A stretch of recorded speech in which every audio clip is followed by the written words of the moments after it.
Hello বন্ধুরা, তোমাদের প্রত্যেকে আবারও আমার ইউটিউব চ্যানেলে স্বাগত। আজকের ভিডিওতে আমরা ছেদক বা ভেদক কাকে বলে এবং সেই সম্পর্কিত কিছু তথ্য নিয়ে আলোচনা করতে চলেছি। দেখো, সর্বপ্রথমে একটি ছেদক কাকে বলে বা তার ডেফিনেশন কি বুঝতে গেলে আমাকে দেখতে হবে যে কি বলছে। যে সরলরেখা দুই বা ততোধিক সরলরেখাকেই ভিন্ন বিন্দুতে ছেদ করে তাকে আমরা ছেদক বলে থাকি। অর্থাৎ যদি আমরা রেখা নিয়ে কথা বলি, যে দুইটি রেখা, ধরো এটি একটি রেখা এবং এটি একটি রেখা, দুটি পরস্পর সমান্তরাল সরলরেখা। এখন একে যদি কোনো আরেকটি রেখা ঠিক দুইটি বিন্দুতে ভিন্ন ভিন্ন বিন্দুতে ছেদ করে, দেখো ভিন্ন ভিন্ন বিন্দু কথার অর্থ হচ্ছে এই রেখাটি, অর্থাৎ আমি এ পয়েন্টটি যদি এ এবং এই পয়েন্টটি যদি বি হয়, অর্থাৎ এ বি রেখাংশ যদি এটিকে আমি সি এবং এই পয়েন্টটিকে আমি ডি, এটিকে ই এবং এটিকে যদি আমরা এফ দিই, তাহলে আমরা দেখতে পাচ্ছি যে A B C D E F তিনটি রেখা এবং তিনটি সরলরেখাংশ, এবং এ বি এই রেখাংশটি ই এফ এবং সি ডি দুইটি রেখা অংশকে দুইটি বিন্দুতে ছেদ করেছে। একটি বিন্দু এবং এই একটি বিন্দু, অর্থাৎ পি এবং কিউ, দুইটি বিন্দু যদি নাম দিয়ে দিই পি এবং কিউ, তাহলে পি এবং কিউ বিন্দু ছেদ করেছে। তাহলে ডেফিনেশন কি বলছে, যে সরলরেখা, অর্থাৎ এই সরলরেখাটির কথা বলছে, অর্থাৎ এ বি সরলরেখার কথা আমরা বলছি।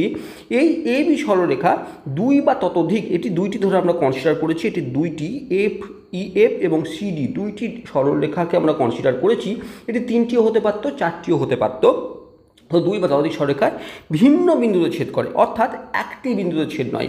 ধরো এখন কথার কথা, ধরো তিনটি সরলরেখা, এইটি একটি সরলরেখা, এটি আরেকটি সরলরেখা, এবং আমরা আরেকটি সরলরেখা ঠিক এইভাবে একটি নির্দিষ্ট পয়েন্টে, অর্থাৎ এই একটি পয়েন্ট দিয়েই গেছে, এই একটি নির্দিষ্ট পয়েন্টে যাত্রা করেছে। এখন তাহলে ইয়েলো কালারের যে রেখাটি, তাকে কি আমরা এই দুটি সরলরেখা অংশের, আমরা সরলরেখার ছেদক হিসাবে আলোচনা করতে পারি বা বলতে পারি না?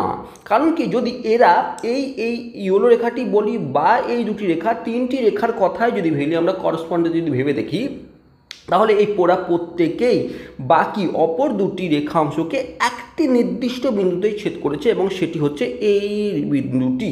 কিন্তু অপর এই এই এই আমরা চিত্রে লক্ষ্য করলাম যে ই এফ এবং সি ডি রেখা অংশকে এ বি রেখা অংশটি কিন্তু দুইটি ভিন্ন বিন্দুতে ছেদ করলো।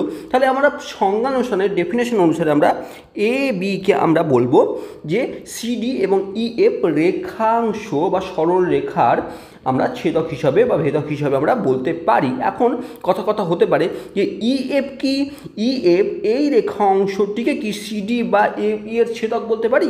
না, সেটি কিন্তু বলা যেতে পারে না। কারণ কি, দেখো ই এফ এই রেখাংশটি এটি এই এ বিকেই একটি বিন্দুতে ছেদ করছে, সেটি হচ্ছে কিউ। তাহলে ডেফিনেশন কি বলছে, যে রেখাটি দুইটি বা তার বেশি কোনো রেখাংশকে ভিন্ন ভিন্ন বিন্দুতে ছেদ করবে তাকে আমরা ভেদক বা ছেদক বলি। কিন্তু এক্ষেত্রে ই এফ বা সিডি এই দুটি রেখাংশই কিন্তু এই ডেফিনেশনকে কিন্তু মেনে চলছে না, তাহলে এই দুটি কিন্তু ছেদক নয়। অপরপক্ষে আমরা এই চিত্রতেও যেটি দেখলাম যে তিনটি রেখাংশ আছে, তাদের মধ্যে কোনো দুটিকে, কোনো একটি রেখাংশ কিন্তু দুইটি ভিন্ন বিন্দুতে ছেদ করছে না, একটি নির্দিষ্ট বিন্দুতে ছেদ করছে, তাহলে সেক্ষেত্রেও আমরা কিন্তু একে আমরা কোনোটির ছেদক হিসাবে আমরা বিবেচনা করতে পারি না। এবার কোশ্চেন আসবে যে আমি যে ই এফ এবং সিডি এই রেখাংশগুলিকে আমরা সমান্তরাল নিচ্ছি, সমান্তরাল না নিতে তো পারতাম, আমরা এরকম ধরতে পারতাম যে এই একটি রেখা অংশ যার এই পয়েন্টটি হচ্ছে এ এবং এই পয়েন্টটি বি, এবং আরেকটি রেখাংশ ঠিক এইরকমভাবে গেছে, তার আমি দুটি পয়েন্ট ধরে নিচ্ছি, তার আমি এই পয়েন্টটি ধরে নিচ্ছি সি এবং এই পয়েন্টটি ডি, অর্থাৎ এখন এ বি সি ডি দুটি রেখাংশ, এবং আরেকটি আমি অন্য কালার দিয়ে করছি, আরেকটি রেখাংশ ঠিক এইভাবে এসেছে। তাহলে এবার তারও দুটি পয়েন্ট আমি কনসিডার করছি, একটি পয়েন্ট এ, একটি পয়েন্ট এখানে আমরা ই এবং এফ হিসাবে কনসিডার করছি, ঠিক আছে? তাহলে আমরা দেখতে পাচ্ছি এ বি সি ডি এবং ই এফ তিনটি সরল রেখা অংশ, এবং তিনটি সরল রেখা অংশ তিনটি পয়েন্টে কিন্তু ছেদ করেছে। দেখো এখানে একটি পয়েন্ট, আমরা এই পয়েন্টটিকে অন্য কী কালার করতে পারি, আমরা ব্লু কালার দিয়ে দেখি যে এই একটি পয়েন্ট, এই পয়েন্টটিকে আমি পি নাম দিচ্ছি, এই পয়েন্টটিকে আমরা কিউ নাম দিচ্ছি, এবং এই পয়েন্টটিকে আমরা আর নাম দিয়ে দিচ্ছি, ঠিক আছে? এরকমভাবে ছেদ করেছে। তাহলে আমরা কাকে কার সাপেক্ষে ভেদক বলবো এই বিষয়ে কনফিউশন থাকতে পারে।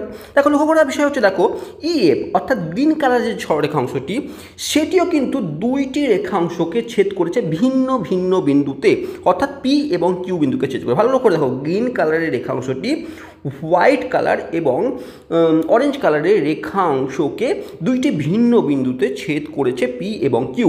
সেক্ষেত্রে আমরা এই ইএফকে আমরা ভেদক বলতে পারি এ বি এবং সি ডি রেখাংশের সাপেক্ষে বলতে পারি, কোনো অসুবিধা নেই। আবার একই রকমভাবে লক্ষ্য করে দেখাবো, আমি যদি হোয়াইট কালার অর্থাৎ এ বি রেখাংশকে লক্ষ্য করি, সেও লক্ষ্য করে দেখো গ্রিন কালার এবং অরেঞ্জ কালার রেখা অংশ দুটিকেও দুইটি ভিন্ন পয়েন্টে ছেদ করেছে, অর্থাৎ আর এবং পি দুইটি পয়েন্টে দেখো ছেদ করেছে, আর এবং পি দুইটি দেখো এই পয়েন্টটি এবং এই পয়েন্টে ছেদ করেছে। তাহলে সেই ডেফিনেশন অনুসারে সেও অর্থাৎ এ বি অর্থাৎ হোয়াইট কালারের রেখা অংশটিও কিন্তু পি এই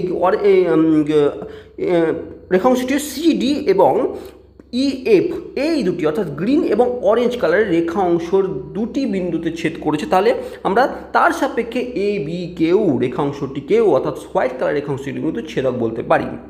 এবার পড়ে থাকলো কে, এবার পড়ে থাকলো আমার সিডি অর্থাৎ অরেঞ্জ কালারের রেখাংশটি। দেখো অরেঞ্জ কালারের রেখাংশটির দিকেও লক্ষ্য করে দেখতে পাবে এটিও বাকি দুটি রেখাংশ অর্থাৎ গ্রিন এবং হোয়াইট কালারের রেখাংশ দুটিকেও দুইটি বিন্দুতে ছেদ করেছে, আর এবং কিউ।